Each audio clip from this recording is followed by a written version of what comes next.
Fala pessoal, mais um vídeo aqui. Nos últimos vídeos eu venho falando sobre renda fixa, comentei um pouco ali sobre Tesouro Direto e CDB.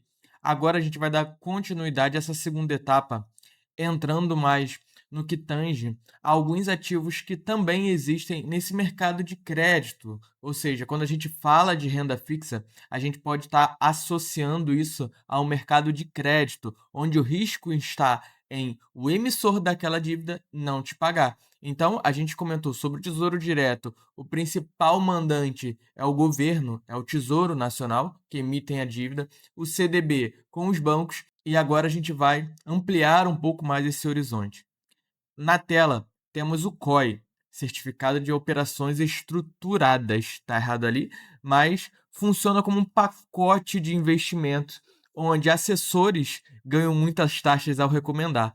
Então, nada mais, nada menos é do que um pacote de investimento. Eles pegam ali algumas dívidas, vocês têm diversos modos de fazer um COI. Como o próprio nome já diz, é um certificado de operações estruturadas. Se estruturam ali diversos tipos de ativos para proteger o patrimônio.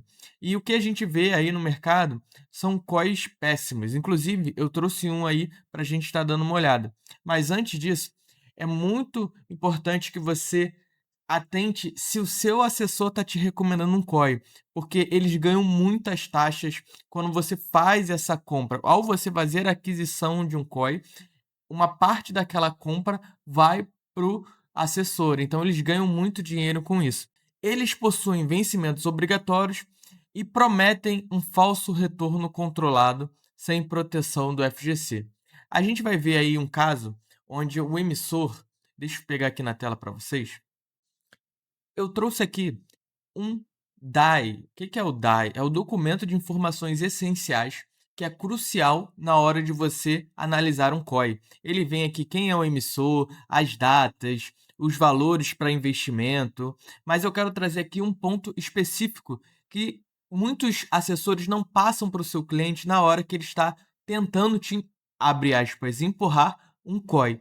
Se a gente olha aqui para baixo, na parte de eventos de descontinuidade dos ativos subjacentes, a gente tem uma premissa aqui que é muito importante. Deixa eu dar um zoom para vocês ficarem mais perto aí. Então, na ocorrência de evento de descontinuidade do ativo subjacente ou suspensão de sua negociação, o emissor poderá não obter as informações necessárias para cálculos de valores devidos ao investidor. Não havendo o ativo em sua taxa substituta, o emissor calculará os valores devidos em boa-fé. Quando você ouve em boa-fé, você já sabe que é a critério do emissor. Então, com base nos parâmetros aceitos no mercado financeiro de capitais, não há garantia de que esse cálculo efetuado pelo emissor resultará no mesmo valor que seria obtido caso não houvesse descontinuidade do ativo subjacente. O que isso significa? Quando a gente está falando de COI, a gente pode ter ali investimento direto na bolsa de valores, mas principalmente a gente está falando aqui majoritariamente sobre créditos. Ou seja, você está emitindo, ou seja, gerando crédito para uma empresa. E nesse caso aqui, caso a empresa se torne inadimplente através desse COI, ou seja, o COI ele está ali abarcando uma empresa que não necessariamente vai te dar um retorno sobre aquilo. Então, o que acontece no mercado, que é a péssima notícia para os COIs? Eles podem ser usados como uma boa estratégia, mas hoje o mercado usa isso para te empurrar e ganhar taxa. Ponto. Fique bastante atento quando o seu assessor te recomendar esse tipo de investimento, principalmente quando ele quiser te colocar totalmente dentro de um COI, ou seja, a sua carteira fica pesada sobre COI. Só ter COI é um risco enorme, porque você está falando de uma operação estruturada que não tem garantias do futuro. Dando sequência, a gente tem aí as letras financeiras, que nada mais nada menos é do que um investimento de alto ticket emitido por bancos, com valor mínimo de entrada de 150 mil ou 300 mil com subordinação. O que significa isso? Quando a gente está falando de subordinação, a gente está falando de um investimento que vai ser o último a pagar caso todo aquele banco quebre. Então, quando o banco emite uma LF, uma letra financeira, ele está ali colocando a sua operação toda como lastro para poder pagar esse investidor que emprestou 300 mil. Então, caso haja uma quebradeira daquele banco, o investidor que emprestou 300 mil vai ser o último a receber. Mas aí a gente fica assim, ué, 150 mil, 300 mil, o cara que tem 300 mil vai ser o último a receber? Não deveria ser ele que o primeiro a receber? Então, mas a gente entra no critério de alto risco e alto retorno. A letra financeira, ela tem um alto risco e um alto retorno. Então, o cara que investiu 300 mil aqui, ele entende isso. Então, para ele, que provavelmente não deve representar muito do patrimônio, 300 mil não é nada. Então, a gente olha para isso com um alto risco. Ele consegue ter uma rentabilidade maior. A gente está falando também de um prazo mínimo de 24 meses, com pagamentos possivelmente, tá? Ou seja, permite pagamento de cupom fiscal a cada 6 meses. E o mais importante, não tem proteção do FGC. Assim como o COI, que não tem proteção do FGC, as letras financeiras também não possuem. Então, isso é bastante importante a gente entender. Dando sequência, eu vou ali começar falando sobre o CRI e o CRA, Certificado de Recebíveis Imobiliários do Agronegócio. O que é o CRI e o CRA? O banco, ele vai lá e financia um imóvel, tá? Falando de imobiliários. Quando a gente fala do agro, a gente está falando do banco financiar uma estrutura, uma fazenda de agronegócio, a grosso modo. E aí, o banco vai lá, financia o imóvel, e esse financiamento geralmente é de longo prazo. A gente está falando da compra de uma casa, 30, 40, 50 anos na compra de uma casa. O banco vai, vende o financiamento para uma securitizadora. Por que o banco faz isso? Porque pensa, ele tem 30 anos para receber aquele valor. Ele não quer esperar aquilo tudo. Vamos supor que ele financiou ali 1 milhão e o valor da casa custasse 500 mil. Então, ele vende esse valor para a securitizadora, ou seja, a securitizadora vai pagar 700 mil para ele. Então, ele ganhou 500 mil mais 200 mil da securitizadora, e a securitizadora segura o montante de 1 milhão e ganha 200 mil em cima disso, 300 mil em cima disso. Aí a securitizadora, ela faz isso com caixa próprio? Não, ela não faz isso com caixa próprio. Ela vai lá e emite o CRI e o CRA para comprar o financiamento do banco. Então, a gente percebe que tem todo um ciclo aí que, nesse cenário, não possui cobertura pelo FGC, porque a securitizadora, ela comprou o financiamento, ela não necessariamente lastreou ali a sua operação. Então, se a securitizadora quebrar, a securitizadora tem que arcar com todos esses CRI e CRAs. E por esse motivo, não tem cobertura do FGC. Falando agora de LCI e LCA, diferente do CRI e do CRA, que são emitidos pelas próprias securitizadoras, a LCI e a LCA são emitidas pelos bancos diretamente. Então, o banco financia lá imóveis e as operações do agro, e o LCI é uma emissão que o próprio banco faz para financiar e adiantar esse recebível que ela tem. Então, ela ganha de um lado e recebe de outro. E possui um prazo mínimo e um prazo máximo para você estar ali investindo. Possui proteção do FGC. Então, o financiamento do Zezinho, ou seja, eu botei esse Zezinho como exemplo aí, porque é o cara que foi lá financiar a casa. Então, aquela casa ela serve como um lastro para pagar o LCI e o LCA lá que o banco fez. E por esse motivo, o LCI e o LCA, eles têm sim cobertura do FGC, porque eles têm um lastro. Bom, trazendo aqui agora mais um mecanismo financeiro, falando de renda fixa, temos as debêntures. A gente falou sobre LCI, LCA, LF, letras financeiras. Tudo que é L remete a financiamento do setor financeiro, bancos, instituições de pagamento, instituições financeiras no geral. Já as debêntures, junto com o CRI e o CRA, servem como mecanismo de financiamento para empresas não financeiras, como um tesouro direto só que das empresas. Não possuem isenção de imposto de renda, somente para debêntures incentivadas. O que é isso? Debêntures incentivadas são aquelas que possuem um apoio do governo. Elas investem principalmente em alguns setores, como energia, logística, transporte, saneamento básico, telecomunicações, mobilidade urbana.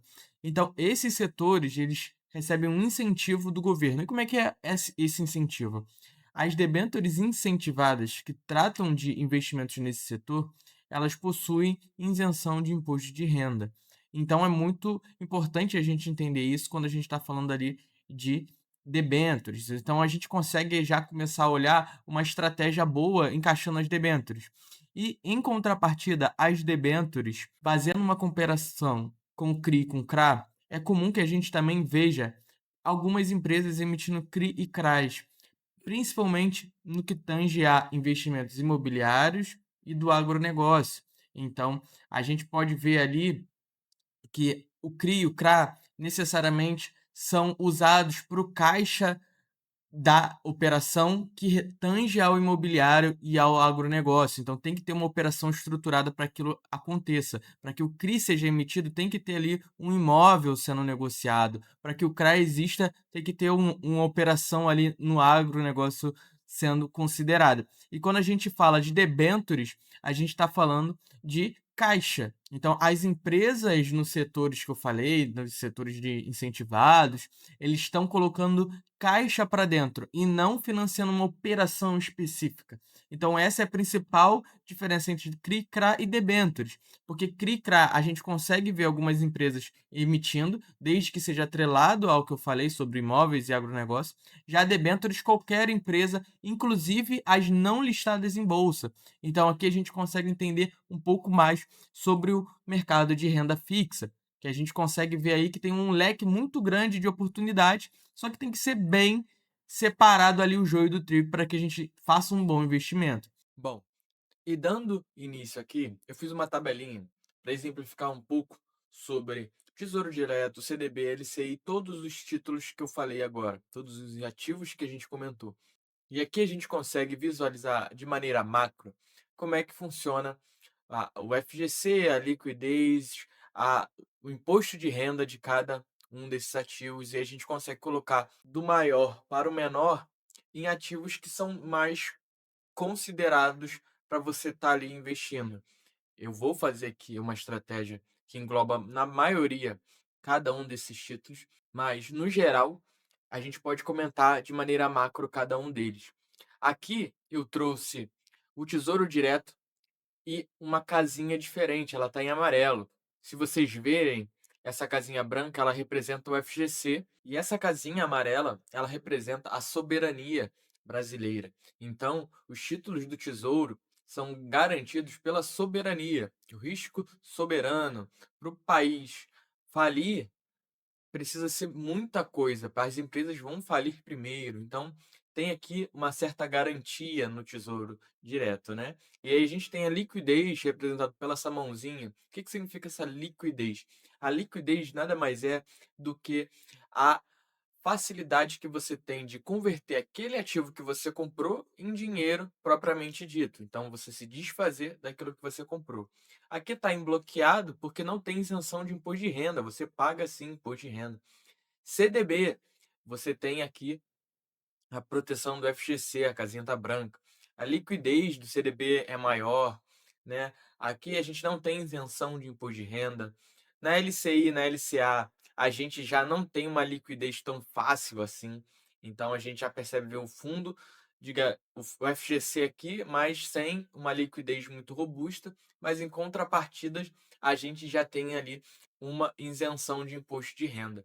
CRI e as debêntures, o CRI, o CRA e as debêntures só possuem isenção de imposto de renda, tá? Sendo que as debêntures elas só são isentas quando a gente fala de debêntures patrocinadas, ou seja, são debêntures que são estimuladas aí pelo governo. Letras financeiras não tem nada, né? Só tem ali uma concessão de alto risco e alto retorno no que tange a renda fixa, a ativos de renda fixa, e o COI aqui eu só coloquei com um bloqueio, porque eu nem quis colocar o resto, porque COI é algo que a gente não vai trabalhar aqui nesse canal, tá? Então não vou comentar a priori sobre COI.